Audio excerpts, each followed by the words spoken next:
yang telah memimpin doa kita pada pagi hari ini.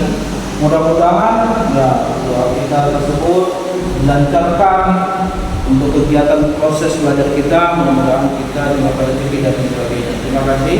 Baik anak-anak muda sekalian, pada hari ini kita akan belajar yaitu tentang yang namanya sholat dan zikir, ya kan? Sholat dan zikir. Kira-kira sebelum kita masuk belajar sholat dan zikir ini, ada kawan-kawan yang mungkin hadir? Ada?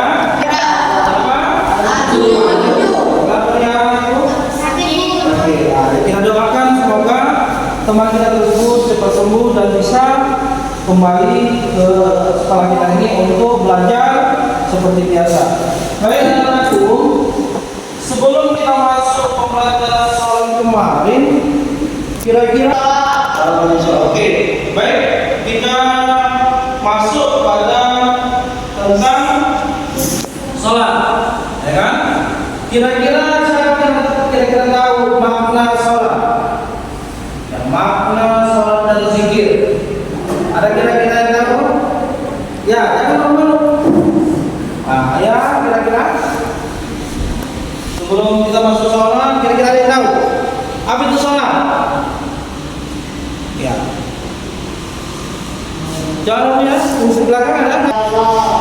Oke, ya bagus. Ada lagi yang menamakan? Ya, baik. Sholat itu sholat itu biasanya itu dengan perkataan itu doa. Baik. Jadi nanti kita akan membahas semua. Tahu kira-kira apa tentang hikmah sholat? Tidak tahu. Belum tahu. Oke, nanti kita belajar ya. Jadi itu saya berharap pada anak muda memberikan semangat ya. Kita belajar tentang sholat. Bagaimana sholat itu nanti akan menunjukkan bagaimana kita nantinya. Baik.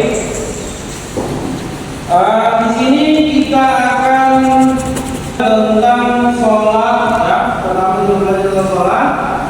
Di mana sholat ini ya, dari pengertian sholat. Sholat adalah yang sering kita tahu adalah doa. Jadi kalau kita sering sholat, berarti sering kita berdoa. Sholat berarti yaitu rahmat. Yang ini kita dapat dalam surah Al-Ahzab dari 43. Kemudian dari ini semua dapat kita artikan bahwasanya pengertian sholat adalah suatu ibadah yang terdiri dari beberapa ucapan dan perbuatan yang diawali dengan takbiratul ihram dan diakhiri dengan salam.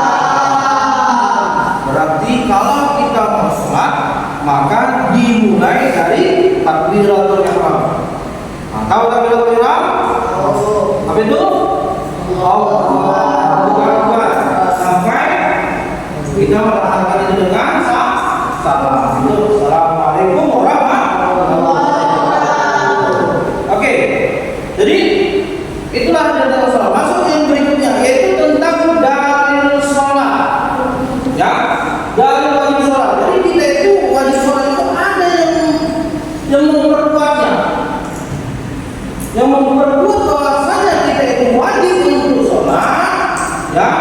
yaitu dalam surah Al-Quran, surah Al-Hajj, yaitu ayat 77 yang berbunyi.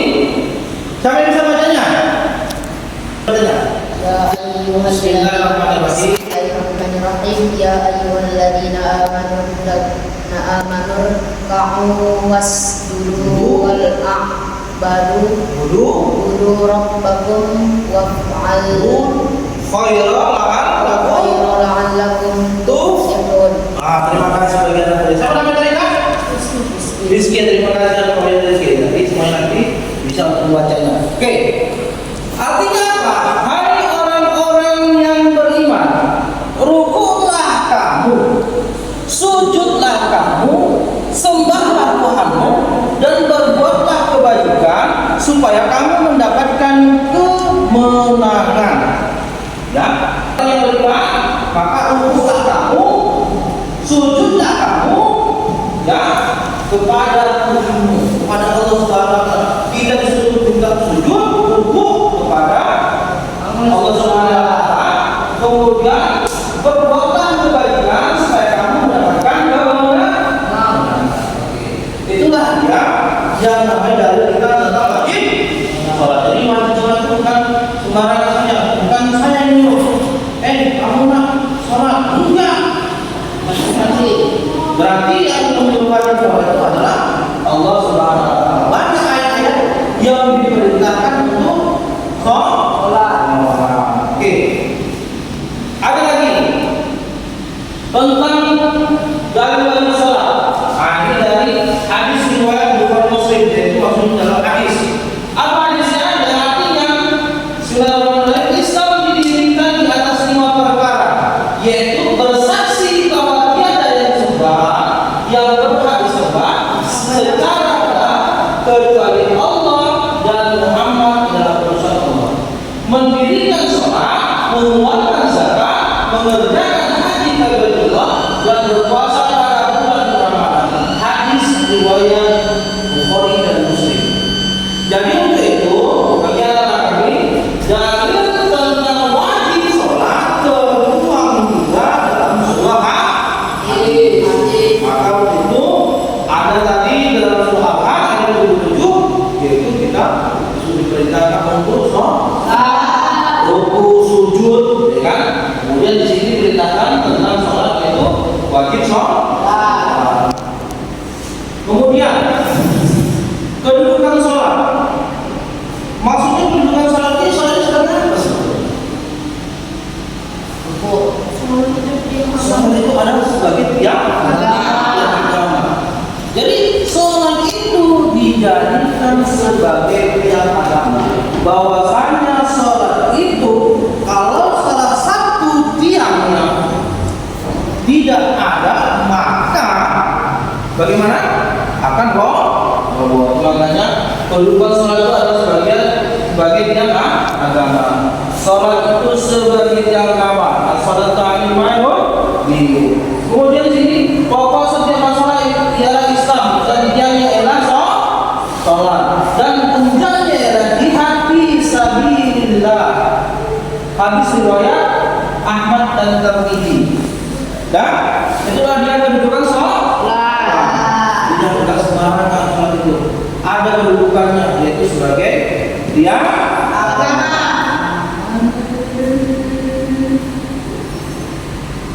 Oke. Ibadah yang pertama diwajibkan.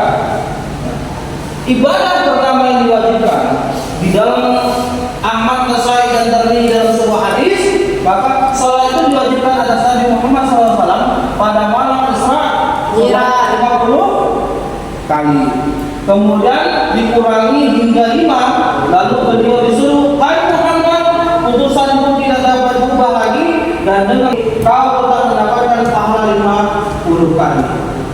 Jadi ibadah yang pertama kali yang diwajibkan yaitu adalah sholat. Maka wajib kita melaksanakan sholat karena ibadah yang pertama kali adalah sholat.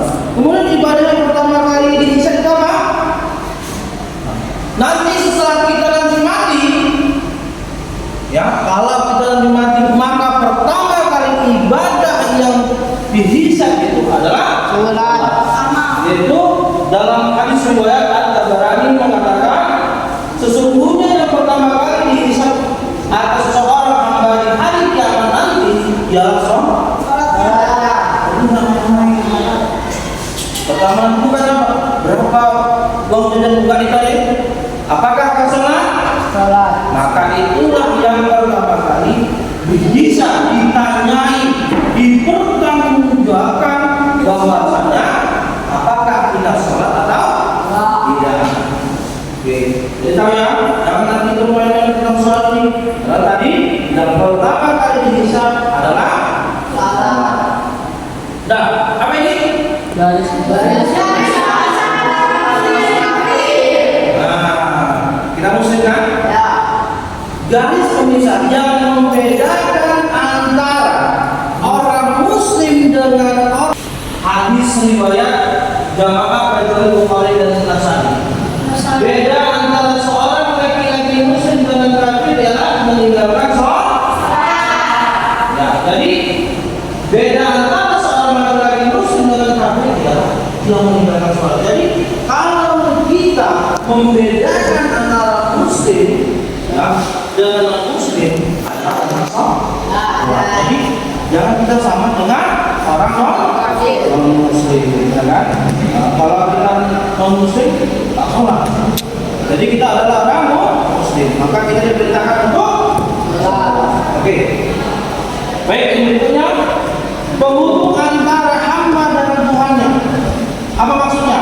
Dan menghubungkan kita dengan Allah Subhanahu wa taala atau kita secara komunikasi, ya kan? Atau kita cara berbicara kepada Allah atau mengucapkan sesuatu kepada Allah itu dengan penghubung antara hamba dengan Tuhannya, yaitu sesungguhnya aku ini adalah Allah, dia adalah Tuhan yang maha selain aku, maka sembahlah aku dan dirikanlah salat untuk mengingat aku. Jadi untuk mengingat Allah Subhanahu wa taala, maka kita di situ apa? Yaitu mendirikan salat. Jadi kalau kita mau menghadap kepada Allah, mau kita berbicara sama kawan, kamu ini langsung enak kan? Tapi kalau sama Allah bagaimana? Sholat. Kita dengan sholat. Oke. Jadi yang berikutnya adalah apa ini? Hikmah disyariatkan sholat. Hikmah disyariatkan sholat. Jadi ada hikmah dari disyariatkan sholat. Dari sholat itu kita diperintahkan sholat. Ada manfaat tertentu, ada hikmah yang kita ambil dari sholat. Ya. Jadi kalau kamu membuat sesuatu, apa manfaatnya? Ada kan? Jadi begitu juga dengan sholat. Allah memerintahkan kita untuk sholat, maka ada hikmah yang disyariatkan kepadanya. Ya, apa itu? Sholat. Satu yaitu mencegah dari perbuatan kejian. Maksudnya apa? Kalau kita sholat, maka insya Allah kita bisa untuk mencegah perbuatan kejian. Jadi ada kira-kira aku sholat, ya, menjaga Allah. Dalam artian kalau kita mau berbuat tidak baik, maka kita teringat kepada Allah Subhanahu wa taala. Maka kita terhindar dari perbuatan yang tidak baik. Kemudian kita menjadi pribadi yang disiplin. Jadi orang yang sholat itu adalah yang menjadikan pribadi yang disiplin. Kenapa? Siapa bisa? Kenapa bisa jadi disiplin? Khusyuk. Ya, oke, baik. Ada lagi? Iya. Biar tepat waktu ke sekolah. Ya. Jadi kalau maksudnya kali setiap harinya kita melaksanakan ada waktu-waktunya mendiri menjadi pribadi disiplin itu adalah ada waktu-waktu sholat. Subuh waktunya ada kan? Ya. Berkisar pukul 5 sampai pukul 6. Zuhur ada waktunya pukul 12 sampai berkisar pada pukul 6. Jadi ada waktu-waktu tersendiri. Begitu juga kalian ketika kalian sholat apa? Sekolah. Sekolah kan ada waktunya kan? Ya. Pagi datang, ya kan? Nah, jam berapa?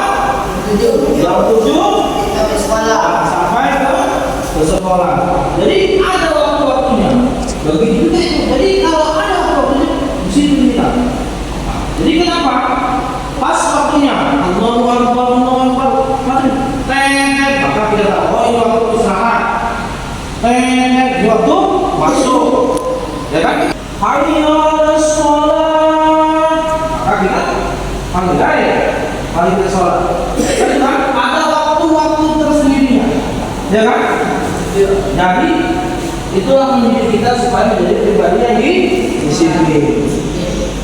Kemudian yang berikutnya adalah melatih menjadi pribadi yang tangguh, ya kan? Kenapa?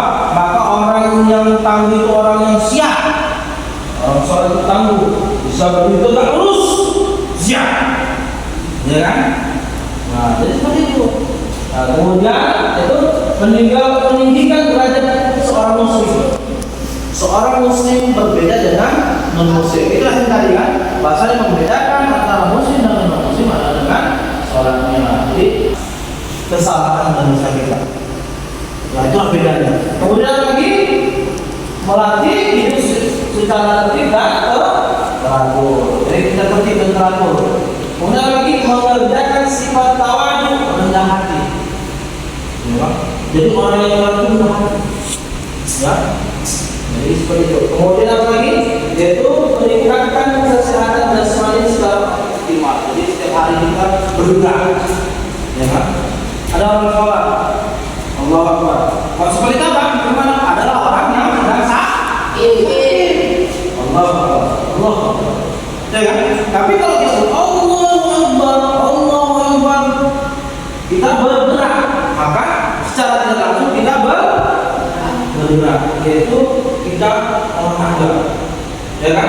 Itu makanya meningkatkan kesehatan jasmani secara optimal. Oke, kira-kira meningkatkan sholat itu sengaja meninggalkan sholat dan menentang kewajiban sholat, dia kafir atau murtad. Jadi orang yang meninggalkan sholat, dia adalah orang seperti orang kafir atau murtad. Kafir murtad keluar dari Islam. Nah itu tadi. Sengaja meninggalkan sholat dan menentang kewajiban sholat dan murtad. Kemudian sengaja meninggalkan sholat tetapi masih melakukan kewajiban sholat tersebut, maka dia kafir amali, maka dia sudah tergelincir sebagai orang non-muslim. Ya? Meninggalkan sholat dengan tidak sengaja wajib menunaikan sholat yang terkubur itu. Jadi dia wajib untuk sholat. Kalau dia lupa ya meninggalkan sholat tadi, maka wajib menunaikan kembali sholatnya. Jangan ditinggalkan begitu saja. Itulah hukum meninggalkan sholat. Jadi kayu bakar. Jadi kayu bakar, jadi bakar. Mau jadi kayu bakar? Oke, semangat. Satu lagi. Nah, coba berdiri dulu bentar. Oke. Gerakan, ya. Gerakan itu kan untuk kamu. Itu tangannya ya. Pegang-pegang dulu. Ya. Lemaskan. Badan terbang. Ya. Anggap sudah terbang layar. Ada lagi. Naikkan ke atas. Tarik nafas dalam-dalam. Keluarkan. Jangan tertidur lagi. Udah, terima kasih. Harus tepuk tangan. Jangan duduk kembali. Nah, oke. Baik, kita lanjutkan ya. Kita semangat lagi. Masih lagi mudah-mudahan tetap semangat. Oke. Syarat wajib sholat. Syarat wajib sholat itu apa? Islam,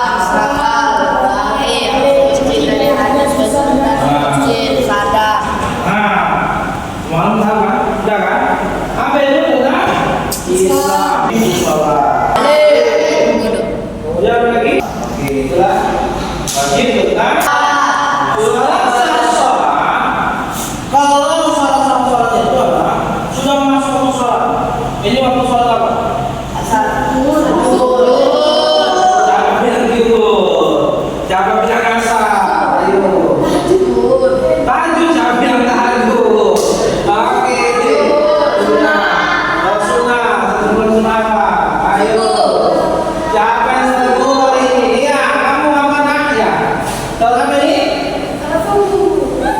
Jam kalau kita lihat jam berapa sekarang? 10 pagi.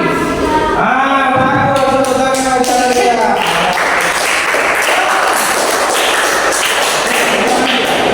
jam kira-kira kan tadi saya bilang tadi kan jam sampai jam 6 salat subuh.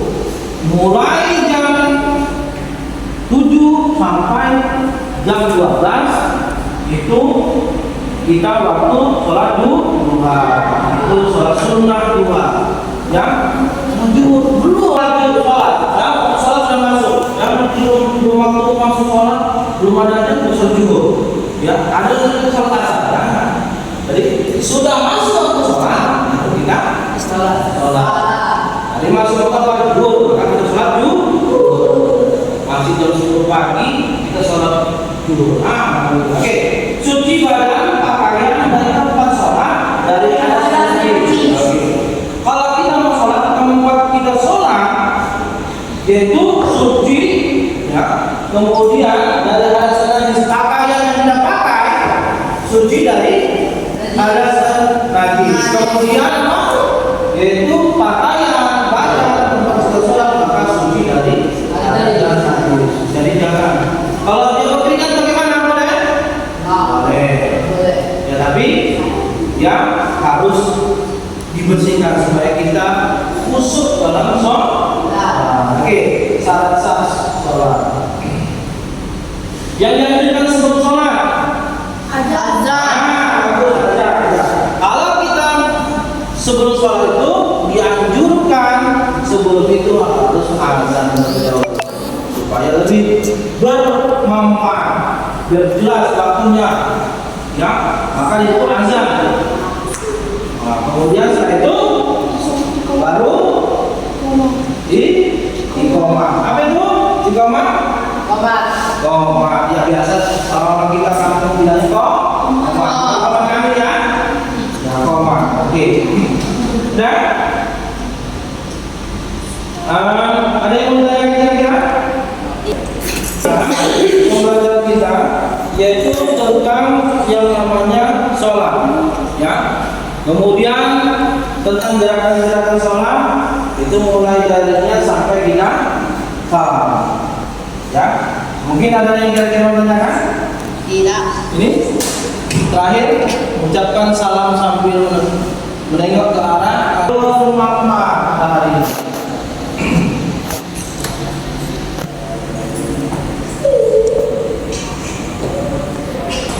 Dari hasil ini nanti, nah, saya meminta kepada kalian tugas di rumah, ya, tugas di rumah, yaitu apa? Kalian saya perintahkan untuk bagaimana tata cara sholat, ya kan? Satu saya panggil, ya, saya panggil, ya, saya panggil di depan satu, ya, bagaimana kita itu visual tata sholat. Kemudian tadi rasa sholat. Ada lagi yang mengatakan kita tugasnya di rumah ya. Jadi di situ ada yang mengatakan ada. Dari tadi yang saya jelaskan tadi. Kira-kira saya mau bertanya dulu sama kalian. Ya. Siapa tahu tentang hikmah salat? Ya, menjaga tubuh kita supaya kuat. Oke, itu salah satu. Ya. Ya, dengan kawanmu siapa yang mengajarkan doa sebelum kita tutup? Silakan. Ya, silakan. Kita doa dari mulai.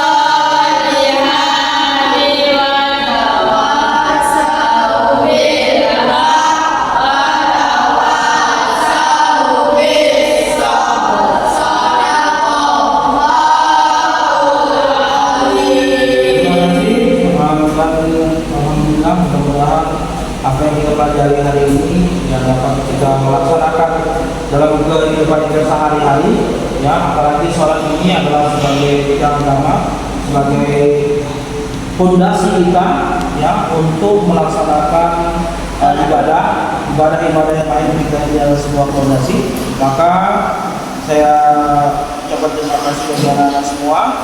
Kemudian saya akhiri dengan wabillahi taufiq wal hidayah. Assalamualaikum warahmatullahi wabarakatuh.